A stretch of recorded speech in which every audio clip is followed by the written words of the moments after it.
Hey everyone, it's Steven. Today I have the 2023 Audi A3 Premium front-wheel drive. This is Audi's entry-level subcompact luxury sedan, so it's actually the smallest vehicle and the cheapest vehicle in Audi's US lineup. The A3 was fully redesigned for the 2022 model year, bringing its third generation to the US market here. And for 2023, they don't have too many new changes. All they did is drop the Prestige trim, which was the normal top-of-the-line trim. And so now there's only two trims available. You've got the Premium and the Premium Plus. So the one I have here is the base trim, which is called the Premium, which is kind of a funny name for the base trim. I always feel like Audi's trying to scam you when people say that. But the base trim here starts at an MSRP of about $35,000, which makes it kind of middle of the pack in terms of the price. It's more expensive than something like the Integra, but it's cheaper than rivals like the Mercedes CLA-Class and the BMW 2 Series. Those actually start above $40,000. This one, as tested, comes to just about $38,000 because we've got the $1,900 convenience package that adds tons of goodies like blind spot monitors, rear cross traffic alert, front and rear parking sensors. So this small little vehicle here is powered by a 2-liter turbo 4-cylinder. Creates 201 horsepower and 221 pound-feet of torque. It's a new engine that was in the third generation that was introduced last year, and it is a peppy engine. It really gets you up to speed pretty fast, but the 0 to 60 time is actually only about 6.6 seconds, so it's a little slower than you would expect, considering the low end of the torque curve is really, really fast, really kind of rockets you up to 30 miles per hour or so, but then it just kind of slows down a little bit. But I mean, this vehicle feels really, really nice to drive because it's so small. The engine is mated to a 7-speed automatic dual-clutch transmission with standard front-wheel drive, but you can get optional quattro all-wheel drive for an additional $2,000. With the front-wheel drive model that I have here, you get fuel economy numbers of 28 city, 38 highway for a combined 32 miles per gallon, which is pretty fuel efficient. This new redesign really upped the fuel efficiency thanks to that mild hybrid system they now have. And it's one of the most efficient vehicles in its class, actually. You can get some really great mileage with this. Full tank on this was giving me like 500 miles of range, which is pretty crazy. So diving into the exterior of the 2023 Audi A3, this one is in the color Ibis White, which definitely isn't my favorite, but it is a no-cost option. You know how Audi works, they generally stick with the more neutral gray tones, but I think it looks pretty good, especially with this black grille here and the newer headlights. So these are the standard LED headlights that they now have on the entire lineup. I think they look really, really neat, and I love the design of them. They look very sharp. I will note that there are some fake vents on both the lower sides, but the real grille is definitely a real vent.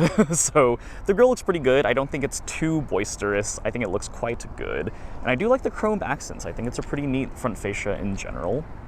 Going into the side profile, you do have some 17-inch alloy wheels. They really don't look too special at all. They're just their 5-arm design. I definitely would rather get them blacked out or something like that, especially with the white color here. Going into the rear here, I think this area looks very nice as well. I love the taillight design. They also, of course, come with the dynamic turn signals that Audi is famous for. So those look really nice as always. And then going into the actual trunk itself, some pretty easy button here, but you don't have a power lift gate. It is only a manual lift gate, but you get a pretty measly 10 cubic feet of cargo space. So definitely not that much, but you can lower the back seats in a 40-60 split if you need some more space. But yeah, this is definitely one of the smallest trunks in its class, but again, this is a tiny vehicle. And as much as I wish this vehicle had a full light bar, I do think that wouldn't really look right on the entry level, right? This car is below $40,000, and I feel like a full light bar should be reserved for some nicer, classier models, right? Like the A8 and A7. You'll also notice that we don't have any visible exhaust tips. So the exhaust in this vehicle definitely isn't actually the worst thing in the world. It actually sounds quite nice in dynamic mode. I'll kind of show you guys that later in the driving impressions section. But yeah, no actual visible rear diffuser or exhaust tips or anything like that. And again, you've got that fake vent design here. So I think overall it's a pretty cohesive design, and it definitely looks nice. You've also got a little bit of a spoiler. Audi does that for a lot of their sedans. It looks fine, but overall I would say that this vehicle is definitely a handsome looking vehicle. I feel like the front fascia redesign did good things for the new generation. All right, let's take a look at the interior of the 2023 A3. So you've got power folding mirrors, and you also have proximity keyless entry that is part of that $1,900 convenience package. Before we hop in, wanted to show you guys what the key fob looks like. Pretty typical Audi key fob. They've been doing this one for a little while. It's pretty easy to fit, not too bulky. Going in the cabin, I'm not going to cover this one too in depth because there's been a lot of other Audi products that I've reviewed and they're all pretty much the exact same at this point. I will say this infotainment system is getting a little dated and I would like to see some refreshes coming to this in the near future, hopefully. It is a lot better though than the dual setup that they have in some of the older systems. Alright, so starting up the car, this new area is part of the redesign in the 2022 model year. So you've got a different set of buttons here for your gear select. So you can use this little knob here, and then the park is just a big button right here. I think this thing is really weird to me. Like, it's actually a capacitive touch thing, so you can use this to control the volume and stuff like that, or you can press them to change track and stuff like that. But I don't know. I think this thing is kind of a waste of space. I don't really think they need that there. You do have a wireless charging pad that is also part of the convenience package. Works pretty well, and I like these little rubber little things to help your phone from slipping.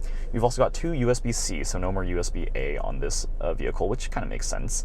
This car has a really, really great blend of physical buttons and the nice touchscreen here. So this is your 10.1-inch touchscreen here, running Audi's MMI infotainment system. Apple CarPlay does take up the full thing, but I just love this blend of physical buttons. It's really easy to adjust the climate temperature, and heated seats are also real physical buttons, which is super nice. You've got your ability to turn off the auto start engine with just a button, which is super cool. I love that.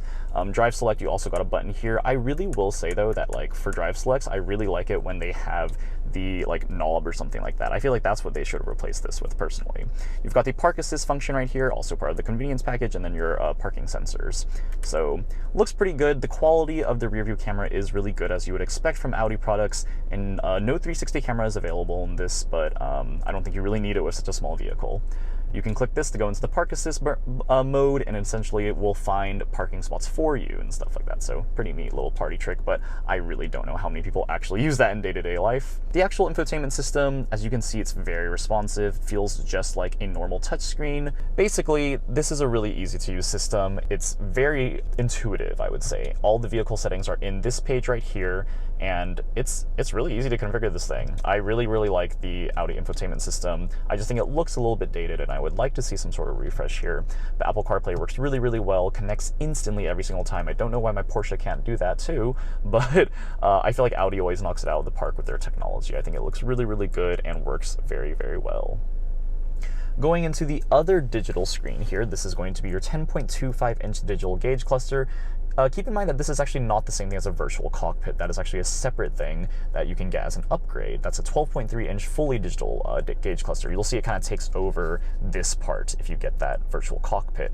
The virtual cockpit is a lot more configurable. There's really no configurability when it comes to this. You have a few different views where you can kind of show different things, but aside from that, there really isn't too much to it. I like leaving it like this though. It's easy. I think people who don't love configuring cars will find this one really easy to use. So pretty standard display right here, and you can show pretty much everything, and everything you need to see is already on your screen. So not too much to configure. No heads-up display is available on this vehicle. You have to step up to the S3 or the RS3 for the actual heads-up display. But again, this vehicle is below $40,000, so I definitely wouldn't expect a heads-up display in it. And if they did have one, that'd be pretty sweet.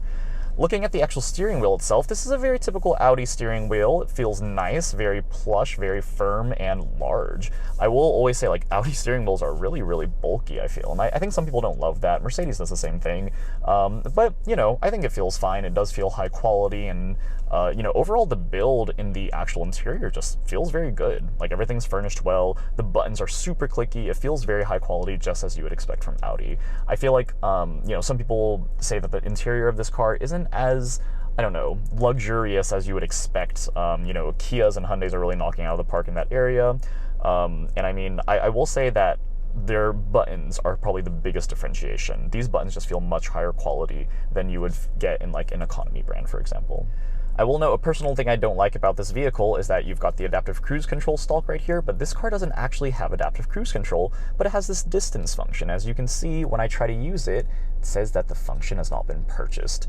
I guess Audi was too lazy to make a separate stalk without this distance function, so you only have normal cruise control in this one, so no adaptive, which is kind of a bummer. I feel like that should be standard across pretty much the entire lineup. I think the 2024 model actually gets that, so would recommend stepping up to that if that's important for you. Otherwise, you can get that in a package, of course. So you've got normal turn stalks, and everything does feel good, like I mentioned. You've got paddle shifters here, actually, which are actually pretty fun, but I'll talk a little bit about the weird transmission issues later. And then you've got all of your little light things here, and I think the cool part about this is notice that it's a touch sensor. So like if you touch it, you don't actually have to click a button yet, and then it'll sense that you're already there, and you can kind of click it to go through the different options there. Going to the door panel itself, I think is an area where a lot of people kind of complain because there is a lot of hard plastic here. There is some nice soft touch material, and the aluminum does look good with the black interior. I think the highlight is really these clicky buttons. They feel really good. Even the memory seat buttons just feel solid. All of this feels really, really good and high quality. No speaker caps that are interesting here because we don't have the Bang & Olufsen upgraded sound system. I really wish this one did, though from my experience, the Bang & Olufsen actually isn't that much of an upgrade, so I'm not sure how it is in the actual A3, but when I tried it in the SQ5, it actually wasn't that great in my opinion. So the base sound system is fine, but definitely not a great sound system. All right, taking a look at the seats, they look quite nice, right? So these actually have this rock gray stitching. This is just called black leather with rock gray stitching, and you'll actually notice that they have this nice like Alcantara material on this area. You can't really tell it on the camera too well, but it feels pretty different. The rock gray stitching is fine. I do think it adds a little bit of an element of luxuriousness to the cabin, but overall these seats are fine. They are comfortable and plush, and I assume they're going to be really good for long car rides. I haven't really had to do that in this vehicle yet, but it's a fine design, and I think that it is supportive. You don't get a thigh extender, unfortunately, so no thigh rest on these vehicles, but you do have 8-way power adjustability for both the front passenger and the driver, so you do get some niceties in that area. The actual door panel, like I mentioned before, the passenger side is pretty much the exact same thing as the driver's side, except you don't get memory on that side. But I do like this nice aluminum trim right here that has the Audi logo on it. I think that looks pretty neat. I do also like the way that these vents are integrated into the actual design here. I really like how they flank the driver's side, you know, it kind of looks like a spaceship cabin, right? Like when you're first getting in, like, you know, your captain's chair essentially right here. It looks nice. I do think this is a pretty timeless design that I think will age very well. I think overall the cabin itself, though, just doesn't feel as luxurious as I would expect. It kind of reminds me of some older, like, Acura products, right? I feel like the newer Acura products, like the Integra and the TLX, look really nice now, but I do feel like in the older Acura products, it felt hard to classify them as luxury, and I think some people would say the same thing when they first look at this cabin. The tech is impressive, the screens are impressive and high quality, but I do think that, like, the actual seats and stuff, kind of, you know, for the below 40K price tag, I feel like it's fine, but once you start getting above 40K, I don't know if this cabin really matches some of the competitors. Okay, let's take a look at the second row of the Audi A3. So again, since this is the smallest vehicle that Audi offers, you can expect that the rear seats would be relatively snug, and they definitely are. So this is with my normal seating driving position, and you do have a decent amount of legroom. Again, I am pretty short at 5'8". So the legroom is not the worst thing, but I do feel like the headroom definitely cuts in a little bit. So for me, like, even if I lean back, I'll show you guys here, my head basically touches the roof. So if you are taller than 5'8", which a lot of people are, it'll be a little uncomfortable, but it's really not that bad, and like you can kind of lean back in your seat and stuff like that, but then it's not like the greatest seating position, right? So yeah, the rear seats are fine. They have a nice net here, and you do get some vents, but no digital display back here. You do get 2 USB-C charging ports though, which is kind of nice. Pretty modern touch on that. And then the actual door panels themselves look very similar to the front. I think it all looks fine. The seats themselves have that same rock gray stitching in the same pattern. It all looks fine, right? Like, I don't think it's anything that people would be surprised by in the 40K vehicle. I do also want to point out that you have a nice pano sunroof though, and that actually comes standard, which is pretty cool. So welcome to the driving impressions part of the review. So I'm going to take this for a quick ride and kind of explain what it's like to drive this vehicle. I've been driving it in the DC metro area for the last 3 days or so, and it's actually been surprisingly so much fun. I think that's the biggest thing I'm going to emphasize with this vehicle, is that it is spry, it is quick. That mild volt hybrid system works really, really well and makes this car go pretty darn fast, and I feel like the acceleration definitely will not fail to impress anyone here. I will say the actual ride quality itself isn't the greatest. Like, there's some pretty bad roads here in the DC area, and it's not that great. You definitely feel some of the bumps, but again, this is really not that expensive of a vehicle. In general, it's relatively quiet and isolated. It's definitely not as isolated as some of the other, like, luxury competitors out there, but it feels pretty good. This definitely doesn't feel as upscale as like a Mercedes C-Class or a BMW 3 Series, but those are slightly larger vehicles, right? So at the end of the day, this car presents a pretty good value, I feel, right? Like for less than 40K, this is a fun car. Like you can zip around in this vehicle, and I think on the lower end of the torque curve, it is fast. Like those first few gears, it just skyrockets through those. So I mean, it is a lot of fun, and you've got your paddle shifters to have a little bit of fun with. I will say when you put it in dynamic mode, it's almost a little too much in my opinion, because the transmission just gets super jerky, and I don't know if anyone's actually going to want that in the vehicle when they're normally driving. All right, I'll floor it a little bit here.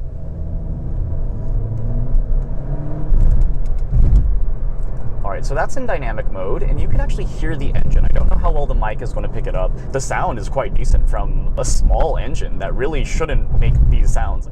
Overall, I do think this car presents a pretty fantastic value for its price point, right? Below 40K is, you know, that's an area where a lot of different competitors are in the space, and if you don't need that much space, you know, like actual cargo space, then this is a pretty great car, right? You can pretty comfortably at least take 2 adults in the backseat generally, maybe like kids, I would say, maybe not full-size adults, but you know, generally I would say this actually is a pretty comfortable vehicle, like at least for the driver's seat and the passenger, and I mean, at this price point, it's just hard to argue. I will say the new Acura Integra definitely gives this a run for its money, because that one is also very agile and fun, and like those are sort of the things that this car is good at. But I will say I feel like the tech in Audi products is generally much better than the tech in Acura products, but I feel like Acura has definitely taken some good steps to get better in that area. I also really like what Audi did with the looks of this vehicle and the redesign. I think that the headlights look a lot sharper, really modernizes this car, but again, it's more of like an evolution rather than a revolution in terms of like the redesign. There's really not that much that like they changed about the actual, you know, proportions of this vehicle, which is kind of interesting, whereas most other vehicle manufacturers are kind of going crazy with some of their redesigns. The interior is very classic, timeless, and usable, and I feel like a lot of people are going to like that. This car is very practical, and it does everything pretty well. That's what Audi's known for, I feel, right? They do the fun well, they do the tech well, they do the comfort well, the luxury well. So thanks for watching, guys. If you want to check out some of my other reviews, you can click up here, and please subscribe to my channel down here. Leave me a comment and let me know what you think about the A3. Would you take it over some of its competitors like the BMW 2 Series or the Mercedes CLA? And I'll see you guys in the next review. Thanks everyone. Bye.